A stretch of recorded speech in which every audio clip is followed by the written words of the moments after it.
My name is Alexis Monroe. I'm 36. I walked into my sister's fancy engagement party, and nobody even looked at me. But I wasn't there to celebrate. They called me a disgrace, said I was a quitter. But then, her commanding officer walked in. He looked at me, saluted, and called me Commander. That's when everything changed. I wasn't supposed to be here. Not at this party. Not in this city. Not even in this family, if they had their way. But sometimes life has a funny way of dragging you back to the very places you swore you'd never return. It had been 12 years since I last stepped foot in Charleston, South Carolina.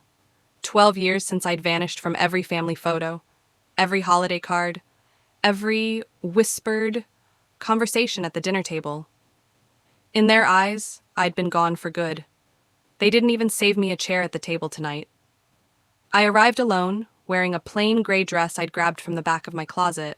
Nothing fancy, nothing flashy, no makeup, no jewelry, just me, invisible.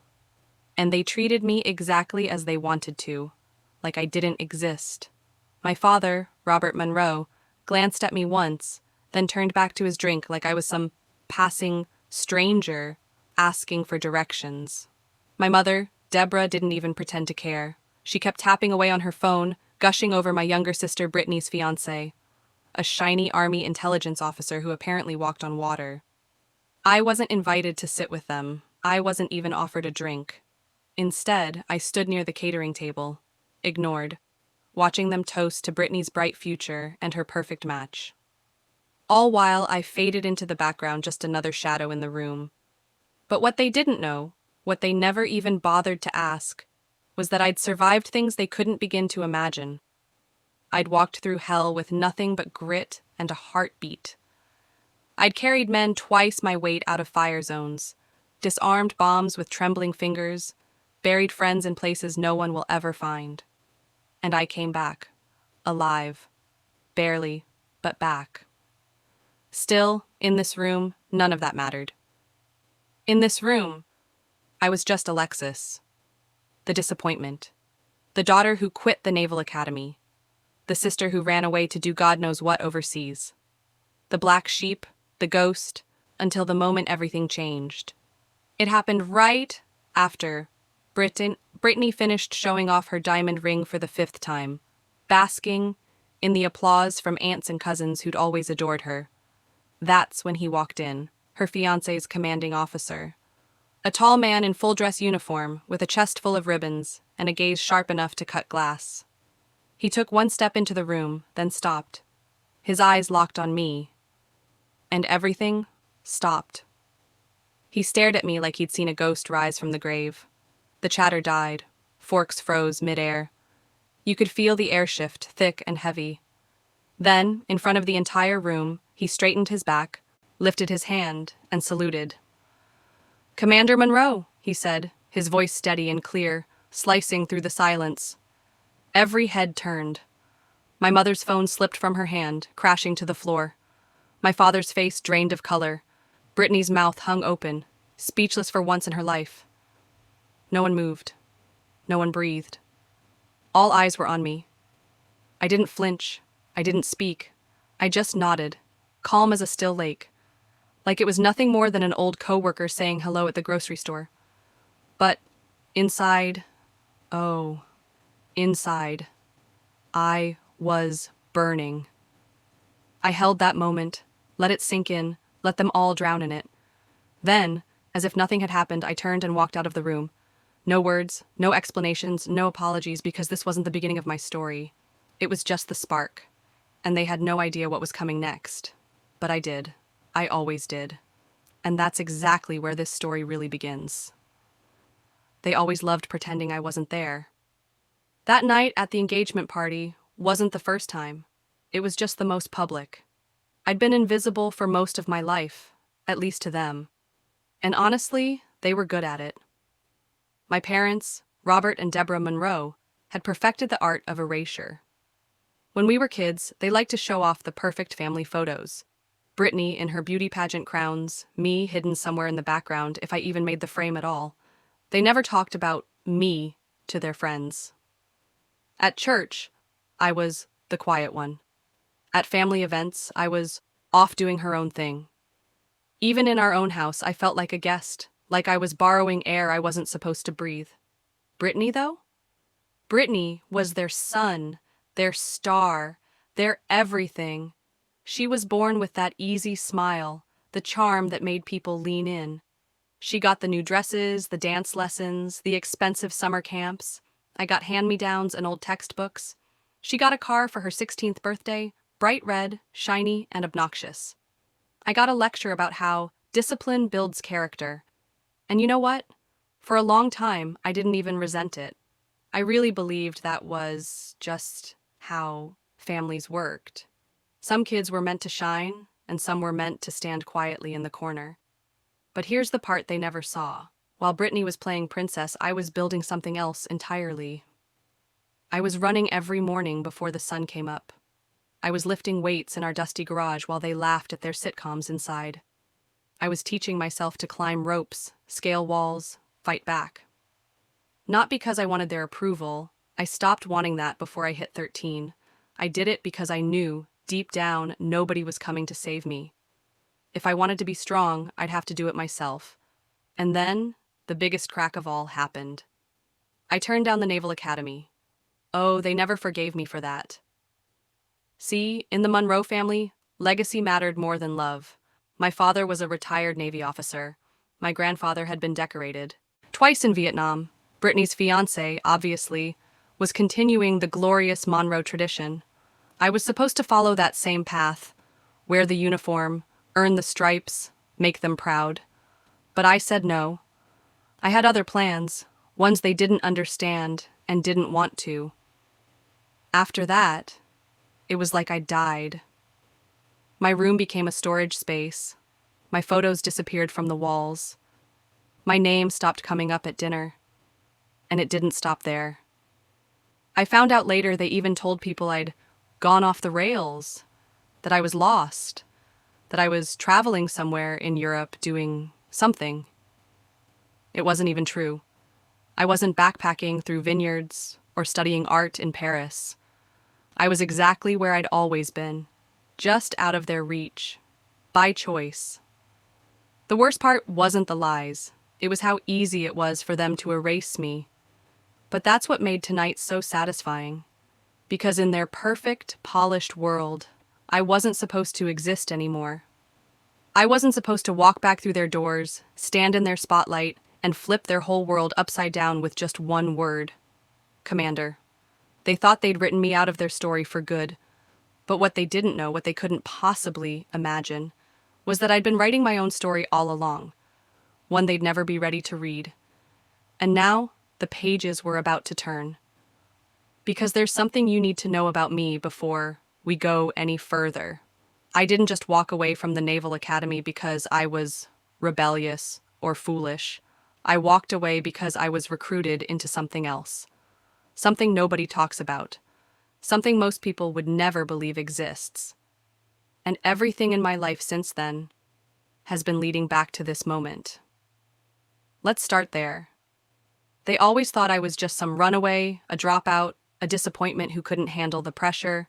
But that's because they only ever knew the version of me they were comfortable believing. The truth was nothing like what they imagined. I didn't leave because I was weak. I left because I was recruited into something so far beyond what they could even comprehend that it almost feels ridiculous trying to explain it now. But this story isn't about what's easy to explain. It's about what's real. Back then, there was a program. Quiet, hidden, no headlines, no press releases, just whispered conversations in back rooms between people who didn't technically exist. They were looking for candidates, not just anyone. People who could disappear, people with no ties, no messy attachments, no paper trails that mattered. Women who could fight, survive, and vanish without leaving a trace. They called it Ghost Tide. It wasn't some Hollywood spy movie. It wasn't a glamorous life of tuxedos and martinis. It was dark, cold, ruthless. The training alone nearly broke me. We weren't just taught how to fight. We were taught how to erase ourselves completely. No IDs, no digitals. Footprints, no families, no friends. We were scrubbed clean from every system that mattered. I became a ghost. We worked under zero identity protocols, no names, no ranks outside of the unit.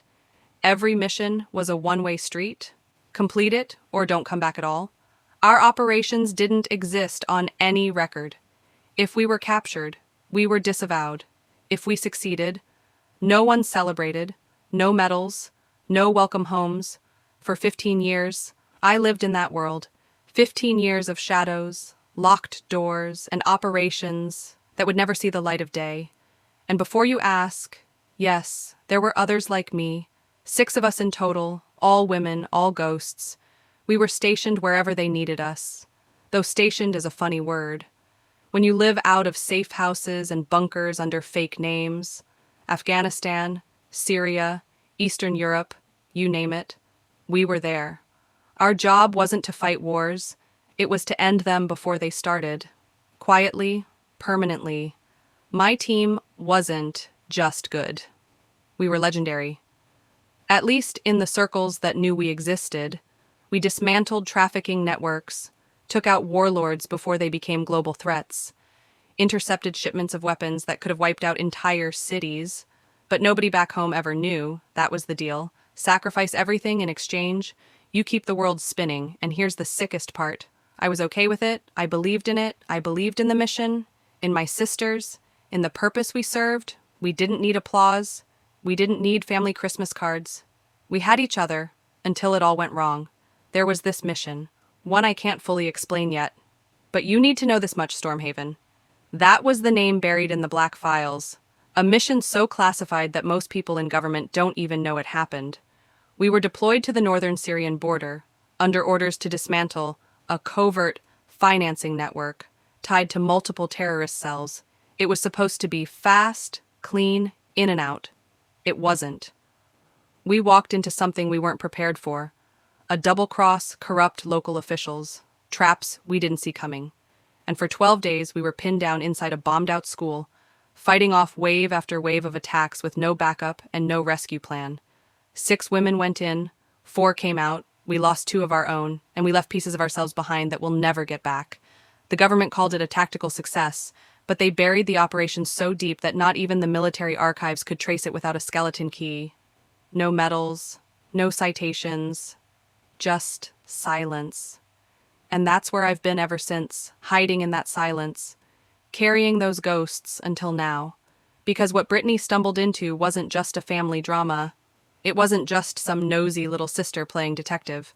She'd found the one thing that could drag every ghost back into the light. And the worst part, she didn't even know what she was doing, but somebody else did. And that's exactly where things start to spiral. I wasn't even supposed to know she'd touched those files. It wasn't meant for me to find out. But old instincts die hard. I still checked my encrypted channels every week out of habit. I still ran sweeps on my old aliases just in case. And that's when I saw it. A ping, deep inside a dormant satellite relay, something had triggered an alert flag. An unauthorized access to a highly classified archive. And the worst part, the name attached to the breach wasn't some foreign hacker or a rogue agent. It was Brittany Monroe, my sister. The same sister who couldn't even figure out how to sync her Bluetooth speakers last Christmas. At first, I thought it had to be a mistake. Maybe someone had spoofed her credentials or hacked her email. But then I dug deeper, and there it was. Plain as day. She'd used her brand new security clearance from her fiancé's military connections to poke around in the defense archives. She had no business being anywhere near those files, let alone the folder she opened. Stormhaven, the one mission that could never surface. It wasn't a full breach, not yet. But the system had a tripwire buried so deep that even I'd forgotten about it. The moment she accessed the raw files, it activated an internal trace, not to flag her exactly, but to alert anyone connected to that mission that a breach had occurred. And that meant me. It also meant every surviving member of Ghost Tide had been notified, scattered across the globe. My old team was getting the same message I was, and just like that, the quiet life I'd built, the illusion of safety, was gone, wiped away by my own sister's curiosity. I stared at the screen for a long time, my hands cold, my chest tight. What the hell had she done? Why would she even be looking at those records? Brittany didn't care about military history. She barely remembered I'd even been enlisted. But then it hit me. She'd been working on something. She'd mentioned it in passing a few weeks back during some awkward family dinner. Some paper she was writing for a graduate program, a thesis or research project about women in combat roles. It sounded innocent enough at the time, just academic fluff. But now, staring at her digital fingerprints all over the Stormhaven files, I realized she must have stumbled onto something she didn't understand. Something dangerous. Maybe she thought she was doing some bold exposé, or maybe she was just showing off to her fiancé's colleagues. Either way, the damage was already done. I wasn't mad at her yet. Not really. I was too focused on what this meant. Because here's the thing about classified operations. Once a breach happens, it's never just about curiosity. Someone else always notices. Someone higher up. Someone with an agenda. And if they wanted to, they could use this breach as a reason to erase everything, including me. I wasn't naive enough to think this was a coincidence. I knew how these systems worked. The breach wasn't some random accident. It was bait. And Brittany, whether she knew it or not, had just set the trap. And here's what terrified me the most. It wasn't her poking around that scared me. It was who'd been waiting for her to do it. Because this wasn't just about old secrets anymore. It was about leverage, political power, narratives that needed to be controlled, and someone out there was already moving to turn this into something much bigger than her little research project. I didn't know who yet, but I knew where to start. I packed my bag, grabbed my encrypted drive, and disappeared before the sun even came up. I had one place to go, one contact who owed me a favor from way back, because if there was any chance of fixing this before it spiraled out of control, I needed answers fast, and I needed to find out exactly what Brittany had seen before someone else made sure neither of us ever talked again. The thing about ghosts is, once you wake them, they don't go back to sleep. I landed in D.C. before noon. No luggage, no trail. Just me and a burner phone. I knew exactly where I had to go. A little place nobody would think twice about. An old coffee shop, hidden near the Pentagon. The kind where the barista doesn't even look up when you walk in. They just slide your drink across and keep their mouth shut. I sat in the far corner, the one with no cameras pointed at it, and waited. Because I knew she'd come, Eleanor Tran. We called her Echo back in the day. She was the tech lead of Ghost Tide, the best hacker I've ever known. And the only person I trusted to tell me the truth without sugarcoating it. I hadn't seen her in almost 8 years. But the second she walked in, I knew it was her. Same sharp eyes, same quiet confidence. She sat down like we'd just spoken yesterday. Didn't even say hello. Just muttered, "You saw it, too? Didn't you?" I nodded. She sighed, long and tired. "They're already moving on this. I've seen chatter on deep channels. Someone wants this whole thing erased for good. Not archived, not buried. Erased." I kept my voice low. What exactly did she access? Echo pulled out a flash drive, slipped it into the tablet she'd brought, then turned the screen so only I could see. It wasn't good. Brittany had stumbled into the raw logs. Not the redacted summaries, not the cleaned-up reports. She'd hit the real thing, the full mission files, the unfiltered field notes, the unapproved comms, even the video clips from our helmet cams. I felt sick watching it. It was everything. Every brutal second of those 12 days pinned down in that hellhole. Every order I gave, every mistake we made, every name we lost, it was all there, and it had been exposed, I whispered. How much of this did she actually see? Echo shrugged, hard to say. Probably just the first few layers before the system locked her out, but she saw enough to trigger every alarm we've got. I leaned back, thinking fast. What are they planning? Echo's voice dropped even lower. There's a push happening inside the Oversight Committee, led by some senator with a stick up his ass about women in combat. They're trying to spin Stormhaven as a disaster. They want to make it the poster child for why women shouldn't be allowed in special ops. I felt my stomach turn. So they're going to hang us out to dry to push their agenda. Echo nodded grimly. They're already framing the mission as reckless, saying we weren't ready, that we disobeyed orders, that we caused unnecessary losses. They're rewriting the whole damn story. And Brittany, her name's now attached to the breach. They're using her as their leverage. A dumb kid who poked around where she shouldn't. Suddenly she's the perfect scapegoat. I ran a hand through my hair, breathing hard. They won't stop there, will they? Echo's face darkened. No, they won't. They're gonna come after everyone tied to the op. Everyone still alive. And if they can't silence us quietly, they'll burn our records, freeze our accounts, smear us into oblivion. And if that doesn't work, well, you know how this game goes. I did. All too well. I sat there, staring at the screen, watching my past flash by in cold digital footage. All the blood, the dirt, the fear, all the choices I made. I looked at Echo, steady now.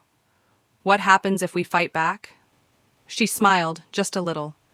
The same dangerous smile she used to wear before we dropped into enemy territory. Then we do what ghosts do best. We go dark, we hit back harder, and we make damn sure the truth doesn't stay buried. I smiled too, slow and sharp, because they wanted a scapegoat. But what they were about to get was a storm, and I wasn't running anymore. I was ready to fight, because some ghosts don't fade away. They rise, and that's exactly what I plan to do next. I wasn't supposed to show up. Not there. Not at that ceremony. But that's the thing about being underestimated. It gives you freedom. Nobody watches the ghost. I slipped through the doors of the Naval Command Center auditorium, like I belonged there. No name on the list, no formal invitation, just a crumpled printout of the event email Brittany had forwarded me weeks ago. The young officer at the door frowned when I handed it over. "Ma'am, you're not registered." I just raised an eyebrow, told him Brittany Monroe sent it. He hesitated, scanned the list again, then sighed. "Fine, last row's open. Try not to cause trouble." I smiled politely, already knowing I'd cause plenty. I walked past row after row of polished dress uniforms, white gloves, shiny medals, every seat filled with people who'd spent their lives playing by the rules. And there I was, tucked into the back corner.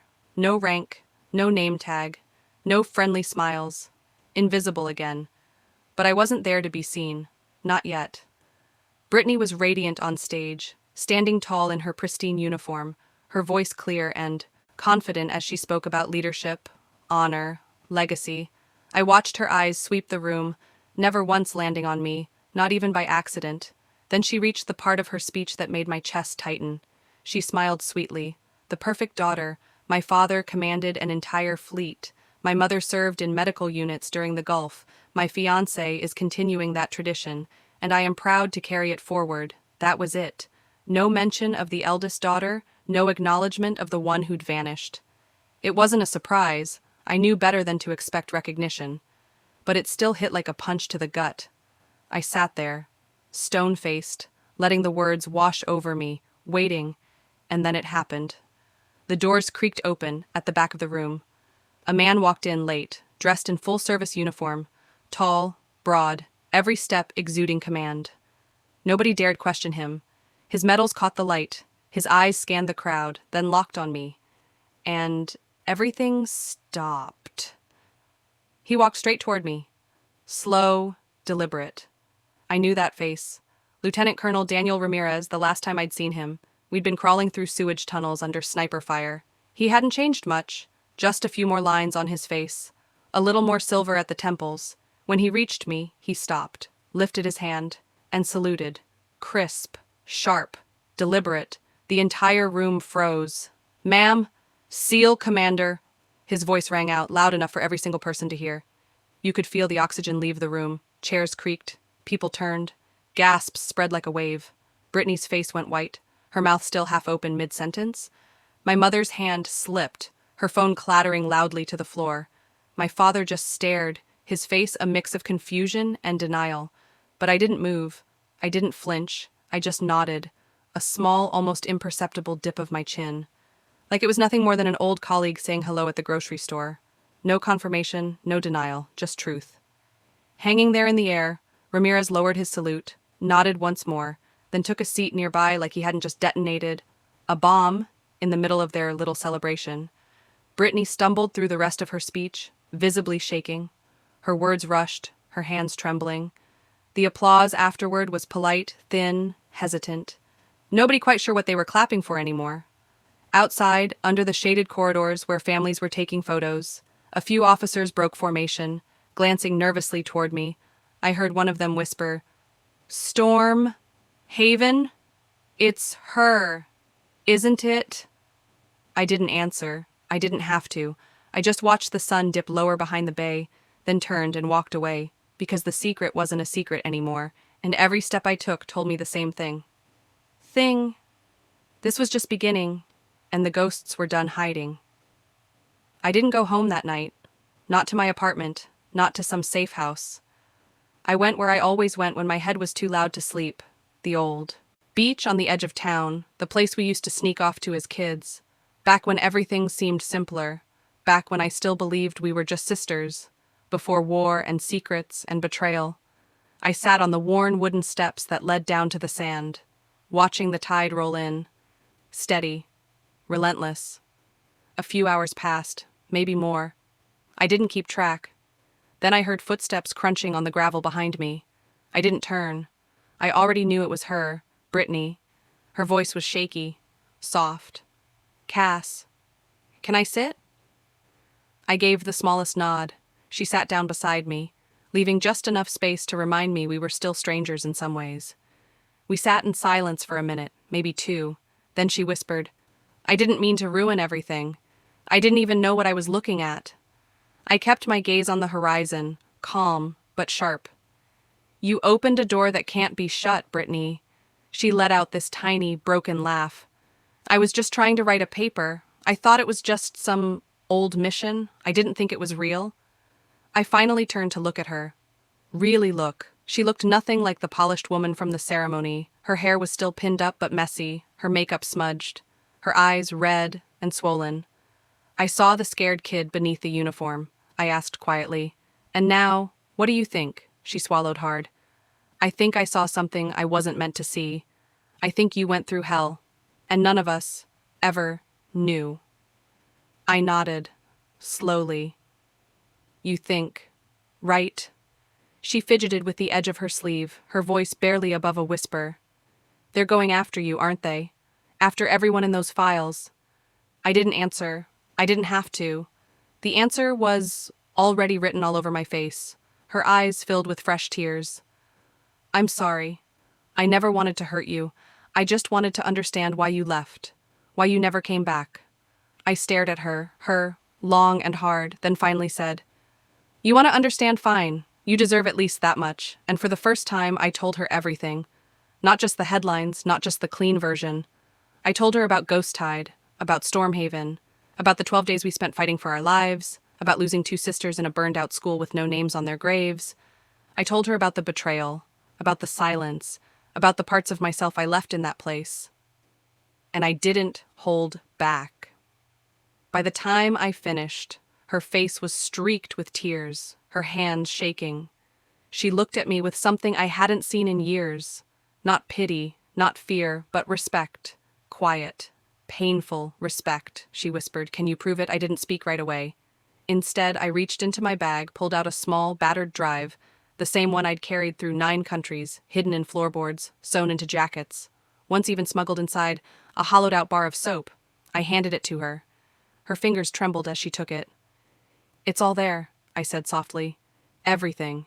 Every file. Every comm. Every name." She looked at me like I'd just placed a live grenade in her lap. "What am I supposed to do with this?" I met her gaze, steady and calm. "You decide.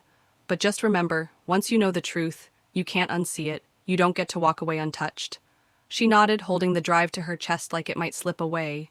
We sat there in the dark, 2 sisters, no more lies between us. Just the weight of everything we couldn't change. And somewhere, in the distance, I could already hear the storm rolling in. Some people think fighting wars means carrying guns and kicking down doors. But they're wrong. Sometimes the hardest battles happen in boardrooms and marble hallways, under the weight of chandeliers and the glare of cameras. That's exactly where I found myself.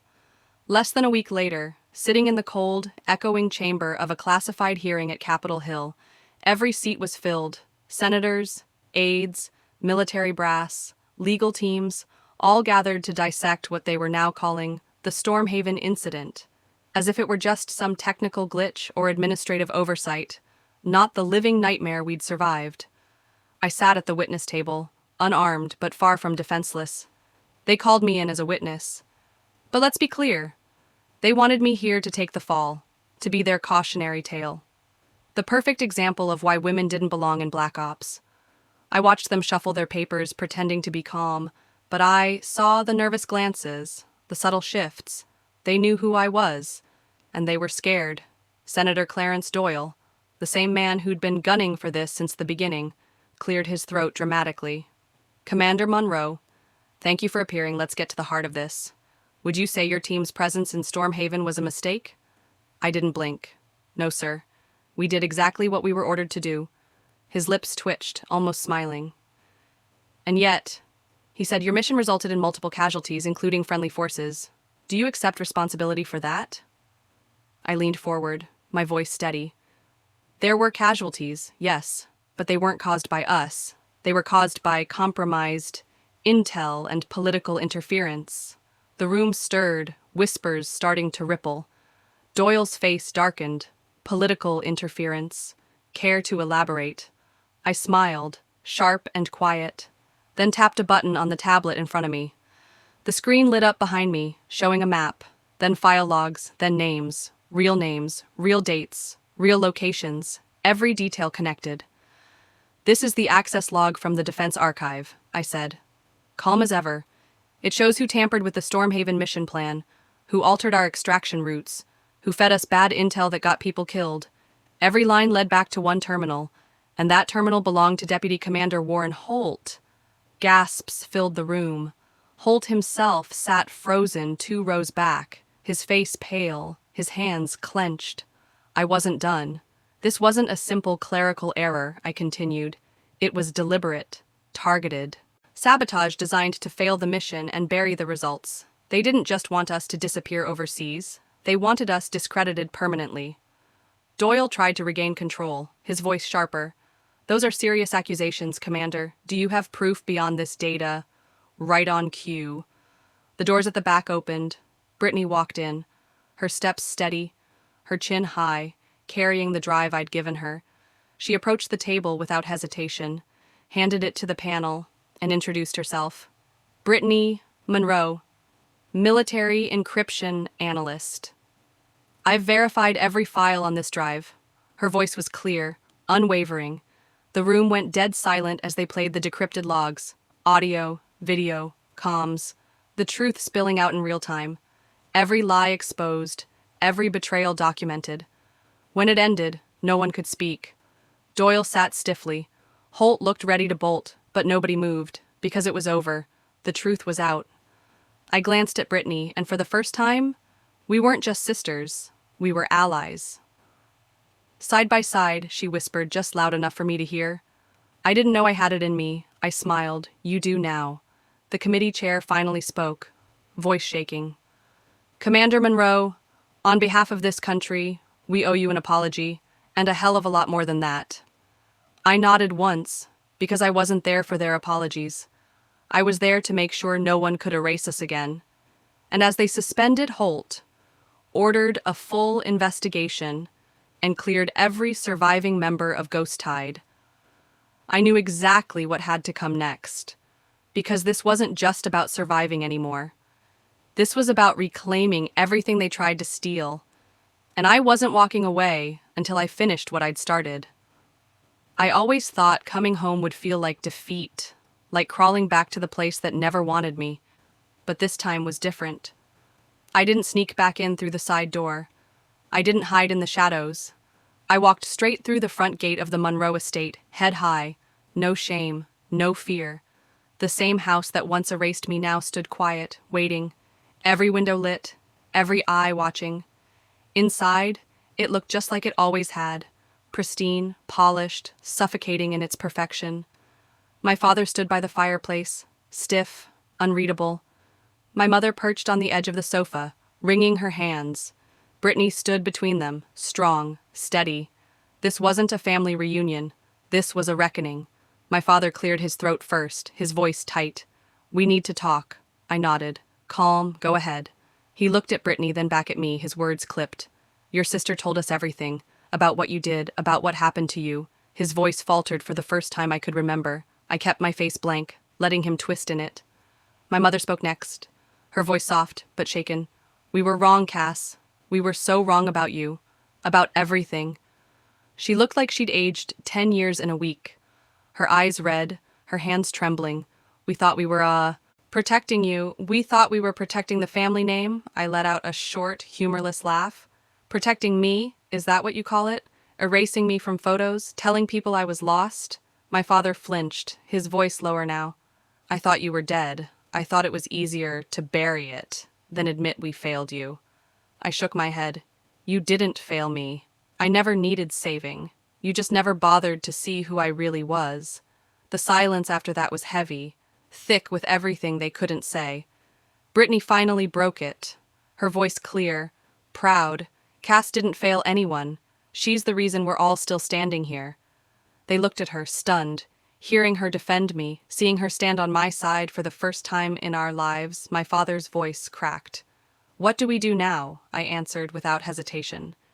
You don't do anything. You listen, you learn, and you stop pretending this family ever got to define who I am. I'm not here for your forgiveness. I'm not here to make you feel better. I'm here because this story isn't over.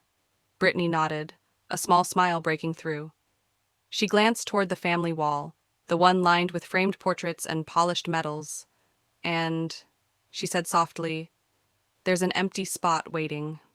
My mother stood, walked slowly to the wall, her hands shaking as she removed an old frame, clearing the space beside my father's navy portrait. She turned to me, her voice breaking. Will you let us make this right? I watched her for a long moment, measuring the weight of her words. Then finally, I gave a small nod. Maybe. But you don't get to tell this story, I do. And I'm not finished yet. Because I knew what had to happen next. Something bigger than just a family photo. Something that would make sure no one ever erased us again. And I wasn't walking away until it was done. It didn't take long for the story to spread. Once the files were declassified, once the hearing became public record, the headlines started rolling in.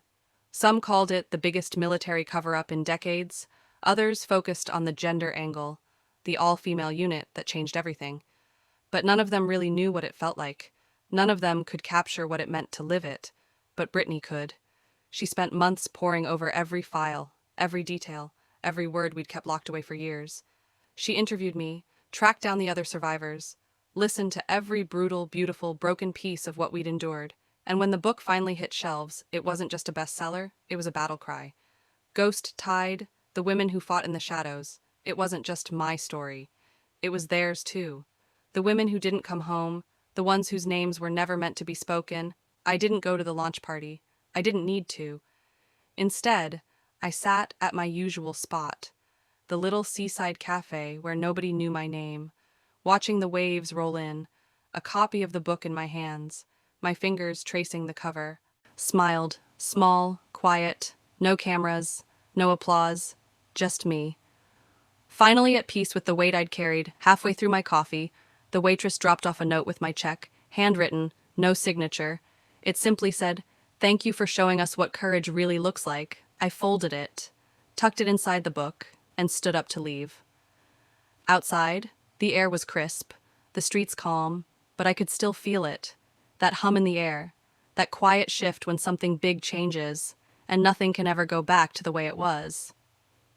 I walked past the bookstore window, saw Brittany inside, signing copies, her face glowing, strong, proud. She caught my eye through the glass, and we exchanged the smallest nod. Nothing dramatic. Just two women who finally understood each other. I kept walking, no destination, no rush, just free. For the first time in my life, I didn't need to prove anything to anyone. Not my family. Not the government. Not the world. Because the truth was already out there. And I knew exactly who I was. A ghost. A survivor. A commander. And somewhere, deep inside, I also knew this wasn't the end of the story. It never really is. because there will always be more names waiting to be seen, more voices waiting to be heard, and more ghosts ready to rise.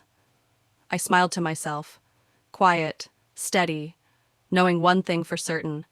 I didn't need the world to remember me. I just needed to remember who I've always been.